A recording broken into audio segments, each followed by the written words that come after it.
So I'll be quick here because it's dark and the midges are starting to catch up to me up this hill now, and I'm getting eaten alive by horseshoe flies and everything. Horseflies and everything. Anyway, we're up Buachaille Etive Mor just now. Just finished ascending the gully. I've not bothered recording anything because you can't really see anything at all. However, it's a pretty straightforward walk. Good car park, fire up the path, go over a wee bridge, past the mountain hut, take a right at the fork, and then you just keep going. As long as you're heading up the mountain and the gully, you're going pretty much the right way. It's fairly straightforward, it's quite rocky. It's an easy path to follow, but not the simplest to walk, if that makes sense. Especially the final third of it. There's a lot of scree, and every step you take you slide back about a third of that, so it does sap the energy and get a wee bit demotivating, but it's easy enough though going track, even in the dark. There's no issue in following the path. But just before exiting the gully pretty much, because I did pop my head up but the wind just started hitting me in the face, so I thought I'll do the quick video before we get to it. The first peak, Stob Derg, it's just over 1,000 metres. The whole hike itself is about 14k, and I can't remember the elevation now. 1,200 metres. Most of it's done in the first 3 kilometres, just hitting the first peak. Then it's fairly steady with a few up and downs. Just now I've been going for about 3 hours.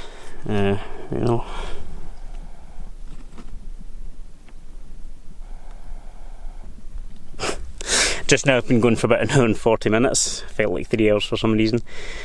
The plan was to catch the sunrise at this peak, but I'm far too early, so I don't know if I'll hang about and wait for it. We'll see how cold it is and if the wind's strong or not, and also how I think the sunrise is going to play out. But anyway, my arm is getting sore from holding this camera up because it's fairly heavy with the lens I've got on it now, so I'm going to just crack on. So we're at the peak of Stob Derg. It is 3:10. So there's probably been quite a time jump from the last video, because I've just been doing some photos and some panoramics. There's just enough light with a long enough exposure. I was getting a few results, so we'll see how they turn out, and I'll stick those photos up at the end of the video. I'm trying to decide if I'm going to hang about until sunrise, because it's going to be about 5 until it's properly up enough. And the conditions, hit or miss. There is cloud, but there might be a wee bit too much cloud. So we'll wait and see. I'll make a decision on whether I'll just proceed on to the second peak. It doesn't dip too much, so even if I do get a good sunrise, I should still be able to get some sort of shot out of it. I thought we'd go over a wee bit about the mountain range itself. Buachaille Etive Mor is probably one of the most photographed ones in Scotland, if not the most photographed, mainly due to the fact there's 2 very easily accessible and very rewarding, we'll say, photo locations, that's the word. One of which being the small cottage that I mentioned you walk past on the route up, which you can view from the car park. Lito, here. Which gives you a really nice scale feature for the mountain itself. As if you've not really got anything in front of a mountain range, it's quite tough to actually grasp the scale of them, and you kind of lose something in the image. The other one is if you take a left off the main road coming up to Buachaille Etive Mor, and drive up maybe a couple of 100 metres, you'll get another wee car park and directions to another location, which gives you a waterfall feature to focus on, and you get the other side of the mountain just in the background. So both of these are really easy to access. You've not got to be in any sort of great physical condition to manage it, and you can also carry all your equipment. Lito, you are in the way. Come here. But yeah, it's a rewarding hill to climb as well as photograph. You sit at peace.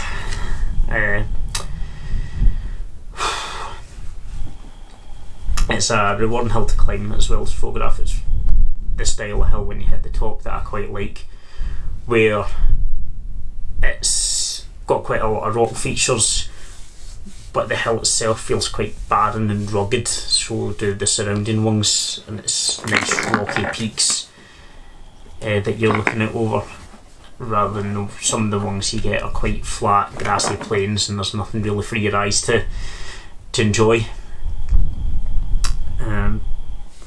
But yeah, the pace coming up was obviously slow. It was about 2 hours before I got to the first peak, and I started taking the photos, but I knew that would be the case because it was dark. Yeah, I still had the head torch, but it's quite tough to see ahead and actually do a bit of pathfinding with that sort of condition. So with it being such a rocky and rugged ascent up the gully, it's quite tough to just march on, which is easy during the day, and you've also got to just be generally a bit more careful. You stay where you are. But on the peak now, the sun will be up a couple hours, it'll be broad daylight and it'll be fine. I'm just going to I'm just going to head off onto the next peak because Lito's clearly getting a wee bit bored sitting here, and I also need to make sure I'm not too tired to drive up the road. I might even just have a wee sleep before I do set off. We'll see in the time because I can't be bored getting stuck in traffic. I'd rather have the nap and then get a clear road ahead of me. Yeah, I'm going to crack on anyway, so we're on the way.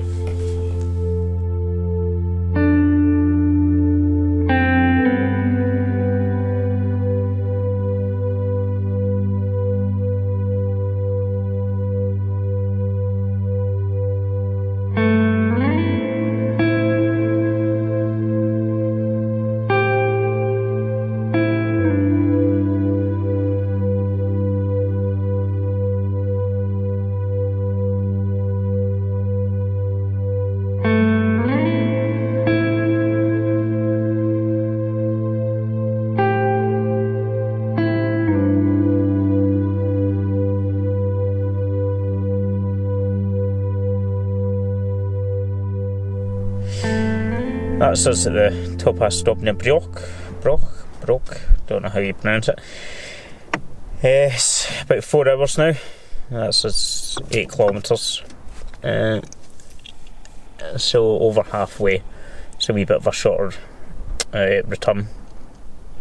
The ridge walk from our last peak up to here was quite nice, fairly windy, which was good. It actually kept the flies away because they were starting to get a wee bit of a pest. Thankfully I didn't hang about for the sunrise because there's not been a sunrise. The clouds have moved in and it's now just daytime. Alright, so I didn't really miss out on anything and saved myself a couple hours of hanging about, which was good. Starting to get a wee bit tired. Can definitely tell I need a bit of sleep. Footing's a wee bit sloppy. Footing's a wee bit sloppy. Definitely tripping over a wee bit more. I think even Lito's feeling it and wanting to go for a kip as well. Thankfully both of the peaks have had these wee stone shelters, which are great for getting you out of the wind and having a wee bite to eat. Usually when you hit the peak of the hill, it's the point you want to stop and have something to eat, but it's also the windiest, so you need to kind of bite the bullet and descend for a couple 100 metres before you have something to eat. Photo wise, a couple of snaps, nothing that's really jumped out spectacular. It's really just that panoramic that I'd done earlier. See how that turns out.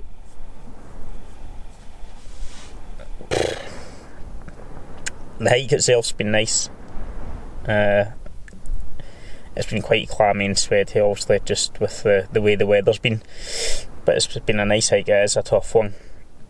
You could quite easily just go up. You could just go up Stub Derg, Dreg. I'm too tired now. And back down and make it a bit of a short one. There's two routes up as well. There's the more complex curved ridge, I think you refer to it as, which will take a bit more experience, and then you could go down the gully as well and just cut the walk a bit shorter, or you can just go up and down the gully. But that'll definitely take some of the distance off if you're a wee bit worried about just the distance covered, because it's not the longest, but it's quite tough terrain, so it does take a bit of going. Scenery during it's amazing though. Got a lot of surrounding hills, obviously. But I think I'll start heading back down. Lito's just wandered away, and I'm looking forward to just getting back to the car and getting my boots off and getting my trainers in. That should be good.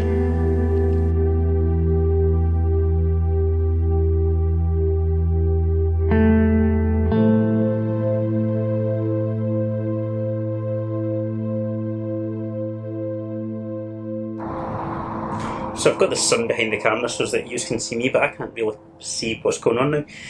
But anyway, about 300 metres, 500 metres from the end point. Just at the point where you basically cross over and go onto the road, so I thought I would just wrap up here before we get to the busy car park, because even by now there's probably going to be a few extra cars in it. The descent down off the hills is pretty good. It's a good solid ground. It stays under your feet really well and clearly marked just like the rest of the walk's been. I say it's not just a really popular set of mountains for photographing. Everybody's up and down them all the time as well. So they're well tracked. It's taken about, including the extra wee bit it'll take to get to the car park, it'll be about 6 hours of actual walking time. I've been on the hills for almost 8, just with the extra filming, and I was about an hour waiting in the panoramics to get done, because that was about 3 minutes a photo, 10 odd photos, so it adds up, it takes a while. I think poor Lito's shattered, ready for a bed. I did forget the usual thing before stopping at the second peak. I was getting quite tired, and my footing wasn't quite as good, and I ended up just having a sandwich that I had in my bag, and that helped me up quite a bit. So it's kind of always something to remember that you are doing a lot of work on the hills. So you've got to make sure you're refuelling, even if you had to have a McDonald's on the way up, like I did. It was nice. Definitely a walk that I'd recommend. If you're going to do the too often though, you're going to need a reasonable level of fitness, because it is quite tough going. But the first one, if you went up the gully, as long as you've got decent enough footing, you'll be okay. You can just take your time, take it slow. As long as you've got a decent amount of sunlight, you'll get there. The views from the top are brilliant, well worth it. I didn't get my sunrise that I wanted, but the sun has come out now, so it's a bit brighter and the temperature's climbing pretty quickly. Because we're in a wee bit of a heat wave just now. I have started selling not prints, but you can get medium and high res downloads of my photos. Not all the ones that are on Instagram, but all the ones that I like. Not that I like all my photos, but the ones that I view is a wee bit better, top end of the ones that I capture. So I'll stick a link down below for that, because I've not got a private URL yet and I can't remember what it is. But if you're interested in an image, You can just click, it's an easy purchase checkout, and then you can either use it on your desktop, your phone, whatever you want, or get it printed yourself. And that will also mean you can get it printed locally, or at least in the same country that you're in, so it saves on shipping, whereas if I print it here, or shipping it anywhere abroad is going to be ridiculously expensive. Anyway, I hope you enjoyed the video. We're trying to get a lot more videos up. I've got a wee road trip coming up as well, so we'll get that all done and get a bit more content on the channel. But thanks for watching. Give it a wee thumbs up, subscribe, all the usual stuff. Fourpads on Instagram as well, link down at the bottom. Check that out for all the photos. Bye bye.